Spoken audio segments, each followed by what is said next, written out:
ಅಲೈಹಿ ವಸಲ್ಲಂರ ಜನ್ಮದಿನಾಚರಣೆಯನ್ನು ಕೊಂಡಾಡುವಂತ ಈ ಶುಭ ಮುಹೂರ್ತದಲ್ಲಿ ಆ ಪ್ರವಾದಿ ಪ್ರೇಮದ ಕುರಿತು ಒಂದೆರಡು ಮಾತುಗಳನ್ನು ಆಡಲು ಇಚ್ಛಿಸುತ್ತೇನೆ. ಸರ್ವಶಕ್ತನು ಅನುಗ್ರಹಿಸಲಿ, ಆಮೀನ್. ಅಖಿಲ ಜಗತ್ತನ್ನ ಸೃಷ್ಟಿಸಲಿಕ್ಕೆ ಕಾರಣ ದೂತರಾದ ಪ್ರವಾದಿ ಸಲ್ಲಲ್ಲಾಹು ಅಲೈಹಿ ವಸಲ್ಲಂರನ್ನು ಪ್ರೀತಿಸುವುದು ನಮ್ಮೆಲ್ಲರ ಬಾಧ್ಯತೆಯಾಗಿದೆ. ಆ ಪ್ರವಾದಿಯವರನ್ನು ಪ್ರೀತಿಸದ ನಮಗೆ ಈ ಲೋಕದಲ್ಲಿ ಪರಲೋಕದಲ್ಲಿ ವಿಜಯವನ್ನು ಗಳಿಸಲು ಸಾಧ್ಯವಾಗುವುದಿಲ್ಲ. ಲಾ ಯುಮಿನು ಅಹದುಕುಂ ಹತ್ತಾ ಅಕೂನ ಅಹಬ್ಬ ಇಲೈಹಿ ಮಿನ್ ವಾಲಿದಿಹಿ ವ ವಲದಿಹಿ ವನ್ನಾಸ್ ಅಜ್ಮഈನ್. ನೀವು ನಿಮ್ಮ ಮಾತಾಪಿತರಿಗಿಂತಲೂ ಮಕ್ಕಳಿಗಿಂತಲೂ ನಿಮ್ಮ ಆಸ್ತಿ ಪಾಸ್ತಿಗಿಂತಲೂ ನನ್ನನ್ನು ಪ್ರೀತಿಸುವವರಿಗೆ ನಿಮ್ಮಲ್ಲಿ ಯಾರು ಪೂರ್ಣ ಮುಮಿನ್ ಆಗುವುದಿಲ್ಲ ಎಂದು ಹೇಳಿದ್ದಾರೆ. ಪ್ರಿಯ ಸಹೋದರರೇ, ನಾವು ಚಿಂತಿಸಬೇಕಾಗಿದೆ, ನಾವು ಇಂದು ಯಾರನ್ನಾಗಿದೆ ಪ್ರೀತಿಸೋದು ಸಹೋದರರೇ. ಒಮ್ಮೆ ಪ್ರವಾದಿ ಅವರಲ್ಲಿ ಅಹ್ರಾಬ್ಯಾದಂತ ಒಂದು ವ್ಯಕ್ತಿ ಹೋಗಿ ಕೇಳಿದರು, ಮತಾಸ ಅತ್ಯ ರಸೂಲಲ್ಲಾಹ್, ಓ ಪ್ರವಾದಿ ಅವರೇ, ಯಾವಾಗ ನಬಿಯ ಕಿಯಾಮತ್ತಿನ ಆ ವೇಳೆಯಲ್ಲಿ ಪ್ರವಾದಿ ಅವರು ಈ ಅಹ್ರಾಬ್ಯಾದಂತ ವ್ಯಕ್ತಿಯಲ್ಲಿ ಕೇಳಿದರು, ನೀನು ಕಿಯಾಮತ್ತಿನಕ್ಕೆ ಬೇಕಾಗಿ ಏನನ್ನು ಮಾಡಿಟ್ಟಿದ್ದಿ?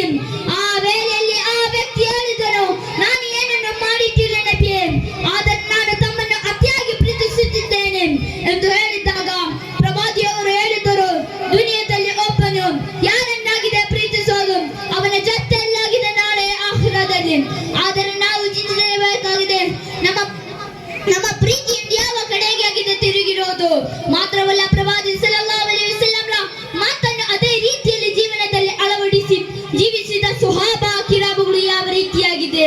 ಆ ಪ್ರವಾದಿಯವರನ್ನು ಪ್ರೀತಿಸಿದ್ದು ಊದಿನ ರಣಭೂಮಿಯಲ್ಲಿ ಪ್ರವಾದಿ ಸಲ್ಲಲ್ಲಾಹು ಅಲೈಹಿ ವಸಲ್ಲಂರ ಪಾವನ ಹಲ್ಲುಗಳಿಂದ ಒಂದೆರಡು ಹಲ್ಲುಗಳು ಉದುರಿದಾಗ ಶತ್ರು ಪಕ್ಷದಲ್ಲಿರುವ ಕಿಡಿಗೇಡಿಗಳು ಊರಿಗೂ ಪ್ರಚಂಡವನ್ನು ಮಾಡತೊಡಗಿದರು. ಪ್ರವಾದಿಯವರು ವಫಾತಾದರೆಂದು ಅದು ಗಾಳಿಯಂತೆ ಹರಡಿ ಅದು ಕೇಳಿದಂತ ಒಂದು ಸ್ತ್ರೀ ಆ ಊದಿನ ಭೂಮಿಯ ಕಡೆ ಹೋಗಿ ಓಡತೊಡಗಿದರು. ದಾರಿ ಮಧ್ಯ ಒಂದು ಶಬ್ದ, ಓ ಸ್ತ್ರೀ, ನಿನ್ನ ತಂದೆ ಊದಿನ ಭೂಮಿಯಲ್ಲಿ ಶಹೀದರಾಗಿದ್ದಾರೆ. ಆದರೆ ಅದಕ್ಕೆ ಬೇರೆಯನ್ನು ಕೊಡದೆ ಓಡಲಾರಂಭಿಸಿದರು. ಮತ್ತೆ ಕೂಡ ಒಂದು ಶಬ್ದ, ಓ ಸ್ತ್ರೀ, ಆ ರಣಭೂಮಿಯಲ್ಲಿ ನಿನ್ನ ಸ್ವಂತ ಮಡಿಲಲ್ಲಿ ತಲೆ ಇಟ್ಟು ನಿನ್ನಲ್ಲಿ ಕಥೆ ಹೇಳುವ ನಿನ್ನ ಪ್ರಿಯ ಪತಿ ಅಲ್ಲಿ ಶಹೀದರಾಗಿದ್ದಾರೆ.